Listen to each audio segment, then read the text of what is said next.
back, part 3. This turned out to be a long build, as you can say. It's probably going to be another part. Well, there'll definitely be another part after this.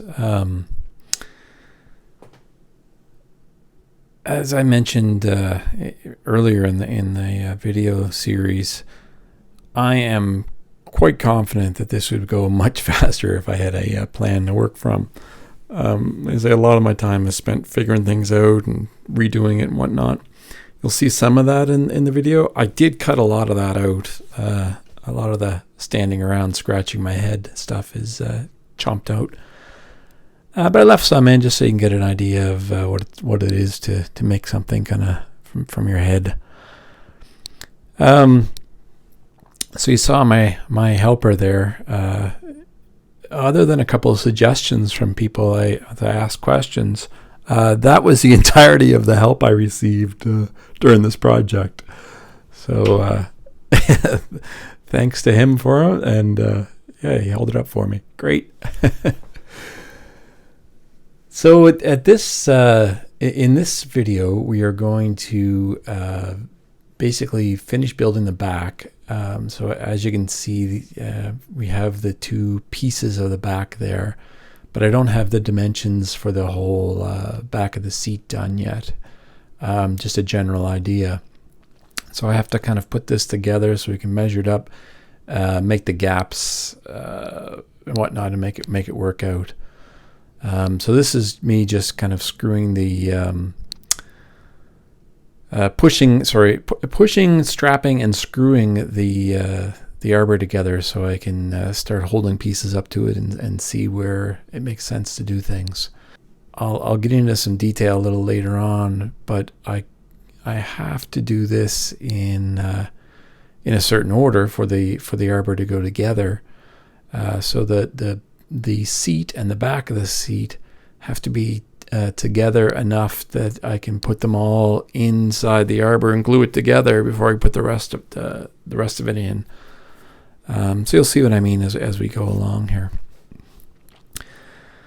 So what I'm doing there is I scribed the log that's going to go underneath the front of the seat to the two cross pieces it sits under. This is actually the first time I tried using my log scribers, and it went okay. It wasn't perfect, but it was a small, kind of difficult log in a difficult spot, so I'm okay with it for a first attempt. Once I had the scribe done, then I had to take the chisel and score the scribe line all around, so it helped prevent the blowout of the wood as you take it out. And then for some reason I decided I want to do it by hand. So you can see I'm doing the first one mostly until I get to sanding, I guess. I did it all by hand. The hand saw, chisels, the slick I made. It's not really the right place to use a slick, but I was kind of getting desperate. Before I finally got to the sanding, I could smooth it out a bit. I don't know why I decided I wouldn't do that by hand. I don't remember, but I do know that I didn't do the second one by hand. It wasn't the easiest way to do it. So here we are doing the second one with a chainsaw, which is obviously the better way to do this. So I'm getting a little better at the brushing. You'll see me doing a little bit here. This is obviously a tiny notch, but I've been doing the brushing, smoothing out logs and doing some notching in the bottom of seats and whatnot. And as I've gone through a couple of these projects, I'm getting a little better at it, which is great because I think I've mentioned before, my plan is to eventually build a log cabin. So all of this is great practice, and it will only help me as I become familiar with working with logs. It is drastically different than working with dimensional lumber, obviously. So knowing that it was different, but really kind of understanding it is the benefit of tackling some projects like this. So I'm really enjoying this work. It's a lot of fun. It's keeping me from doing other things that I should be doing, but that's okay once in a while. So I'm not, because I have some other projects on the go that really aren't YouTube worthy, I bought the house next door, and I'm renovating that and some other work. I'm not posting as much as I would like to my brand new channel. I'll try to get some more over the summer, especially, and get some more content in there. I don't know what my next project's going to be. I haven't gone searching yet, but I'll figure it out. So this is you kind of watching the video here. This is me cutting some slabs out of some logs. So these logs were from some trees that had fallen over quite a while ago, maybe 2 years ago, by my camp. I had taken them to cut up and for projects like this. So they're fairly dry and seem to work well. All right, so hey buddy, I took I don't know, an hour, a little over an hour. It was faster than I thought it was going to be, to cut all these to the rough size and do the first rough sanding of them. So it's just to kind of get a bit of size on them. So there's a little bit of on purpose and a little bit of lack of skill and in the different thicknesses of these. I was thinking that different thicknesses would be useful, just because these logs aren't flat. You know, I can kind of place them and get them in a place where they kind of level themselves out a little bit, save some sanding. But to be honest, mostly it's because I can't saw a plank straight freehand with a chainsaw. So as much as I like to say I planned it, it's mostly accidental. So what we've got are two of these. This is obviously temporary. This is just a brace to hold it. Nothing is glued yet. I've got one log in the back that is mortise and tenon in, but it's not glued. It's just stuck in there. And I've got a temporary brace here, one up there, and then this log is scribed into the log there, and it just sits on top. The reason for that is I want the back of the seat of the chair to lean back a little bit, and I had to get it up to do that. So I couldn't use a tenon there. So there's going to be two of these, the backs for the chairs. The reason I'm doing the bottom first is these have to obviously have to be cut to length and put a tenon on them, and they're actually going to sink into these two. So I'm going to cut the mortises in for those. The reason for that is, again, for leaning. So I could just tenon them into the log back there, but the one that goes up on top is going to be, you know, I'm exaggerating here for effect, but it's going to be something like this. So it'll go into the one up top, down into these. That's also the reason I have to do this first. I have to get this all done, get these cut to length, put the tenons in, so I can figure out exactly where that one up on top is going to go. As I mentioned before, I only saw this as, or maybe I haven't mentioned it yet, I only saw this as kind of a picture online somewhere. I did a search for log benches, just looking for ideas for the next project. And I don't know what this was on, Pinterest or something probably. Anyway, I just like the overall design, so I'm taking some elements from a bench I saw online. The back design basically came from that picture. I really thought it was kind of neat. I don't know how comfortable it's going to be, but I thought it was neat looking. And since the purpose of this is basically just to practice and try some new things, I thought it was a great for that. So I'm going to have two of these, one on each side there, the other one's behind me, and I'm going to put a shelf here, so it's going to come up and then back, be 10 inches, a foot wide, whatever it's going to end up being here. Just kind of, so there'd be two chairs and a shelf, which meant that I really didn't need to have seats in here, except of course I needed to have something to mount this to. So I ended up needing these ones. So I'm using the rounded ends of the logs, and I'll just again, I'll just carve those out the bit in the bottom so it sits flat. So that's my next. So the next step is to go through these, find the right place for each one of them where it makes the most sense, ends up with the least amount of work, and looks the best. Number them, and then do any final sanding I need to get them to a comparable height to each other, so there's a smooth transition between them. Round off the fronts, finish off the sanding, do it with a finer grit, and then I have a decision to make. I'm not sure if I'm going to attach these and take it apart as a unit or not. I think it might be too hard to put back together if I do that. You need a little bit of flexibility as you're kind of wiggling this and putting it in, since I'm doing it completely by myself. If I had a couple of people here, I could be a little bit more flexible with that kind of stuff, but I think I'm going to end up putting the 2 back logs in with the back in, and the 4 seat posts that have to hold up the back pieces, and kind of get those all slotted in and glued in, and then I can attach everything else, screw it all down. These are just going to be screwed down, and then I have to do the top. We'll talk about that later. Okay, let's get to it. This is me just with a rounded edge on the front of the seats, so they don't dig into the back of your legs, and then just giving them a general sanding. And here I am basically starting the planning for the log that goes across the back. This is when I found one of my mistakes that I mentioned earlier. There's 3 or 4 of them that I had to kind of correct as I went along here. Flat out mistakes. Anyway, this is one of them. You can see I'm cutting one of the tenon shorter on this back and then increasing the tenon on it. And I'm going to do the other 2 on the other one.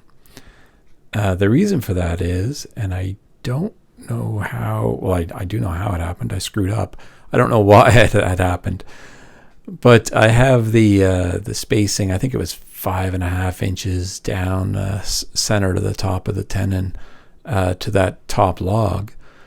Except one of them I did 4.5, so it was an inch off.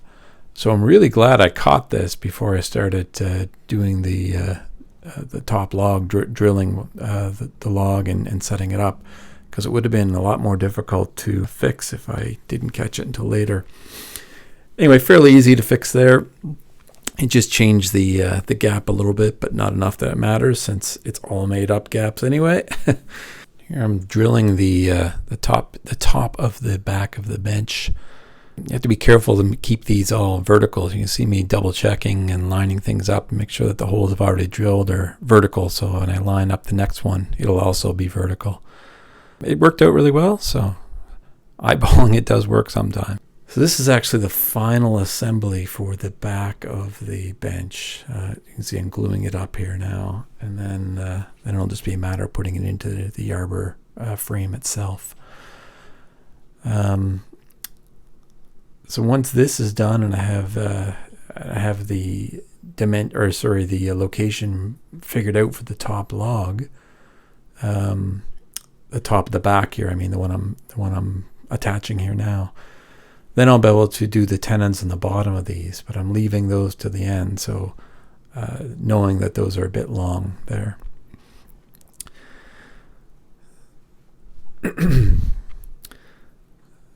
So you see the cat that's been around. My tenants have a couple of cats. My dog Ranger, I don't know if you noticed, he's missing in today's videos, in this part of the video anyway. My mom took him for the day. She wanted some company, so she's got Ranger, so the cats are hanging around me a bit today. It's nice change. So this is doing the final measurements, figuring out where these tenons are going to go. So I cut a lot of this out as I kind of figured it out against the Arbour frame, and checked and rechecked and triple checked. The reason I'm doing so many checking here is there's only one shot at this. Since I have the rest of it put together, this is the way it's going to be once I cut those off there. Then I just have to put the tenons on and mark the seat slats where they're going to go. So we'll see that here in a minute. Like this is, you'll see me using the draw knife here again. This dimensional logs is kind of the maximum you'd want to be doing with these tenon cutters. They're this is, I think here I'm looking at the video. This is a 2-inch tenon cutter here, and I forget the max it can take, but it's not as much as you would think ratio-wise to 2 inches, like 3 1/4 or something. So it doesn't take very long before you're over that. And then I'm switching to the 1.5-inch tenon cutter, which obviously never would have been able to cut in there. So I'm just kind of stepping it down through the different sizes. I don't know if I mentioned it earlier, but I ended up using, I think, 4 different tenon sizes in this build. I used the 2-inch as much as I could just for strength. So the whole main frame is all 2-inch. That's the biggest tenon cutter I have. And then 1.5 inch, stuff like this, the back of the seat, that kind of stuff. And then the decorative back parts kind of step down. I use 1.25 inch for some of the bigger pieces of that, and then down to 1 inch for the smaller pieces. So just basically whatever size wood you're using dictates the size of the tenon. Half aesthetics, half strength. It's pretty straightforward. So now we're drilling the seats for the tenons. Like I say, 4 of them had to be drilled to go in. Since I seem determined to point out all my mistakes, this is kind of the second big one that I ended up having to live with, unfortunately. The ones up till now I was able to kind of correct and adjust for, and that didn't really matter at the end of the day. This one, the seat slats are all numbered and have to go in a certain spot because that's the way I have them shaped to those logs. And the 2 middle ones, which I'm going to be putting on here in a minute, I ended up getting backwards. I don't know how I did that. I never really sat down and watched the video in detail to figure out what I did wrong. But I thought I was being really careful about keeping track of which one was on which side. Whenever I picked them up, put them down, I put them on right and left. They still have the numbers on them at this point. The slats were numbered 1 to 8, left to right, standing in front of the Arbour. But somehow I messed it up. You'll see it, and I put it all together.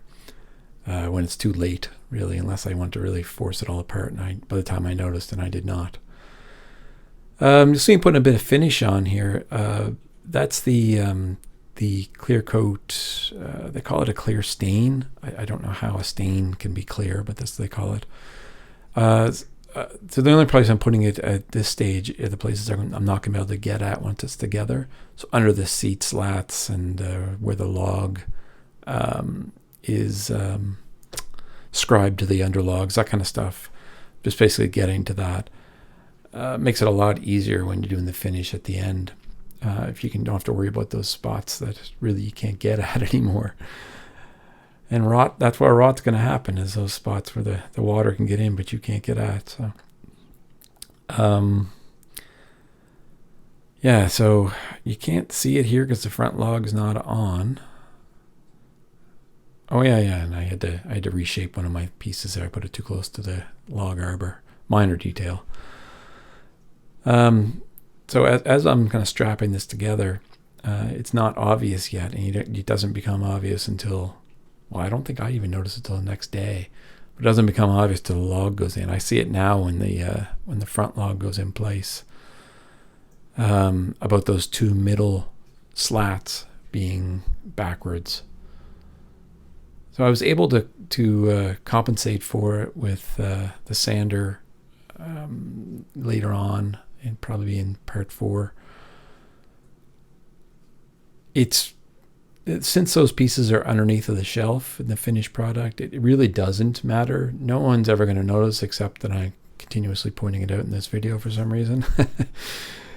But it's one of those things that because I built it, I'm going to notice it every time I look at the chair. Funny how that is. We are our own worst critic. So there's not much more to this video. Basically, I'm strapping it together, making sure everything's lined up. I'm screwing down the front log using, I've got some stainless steel screws, deck screws, Torx tops, so number 10s. That's what I use to put the seat slats down as well. And that should be it for this video. Thanks.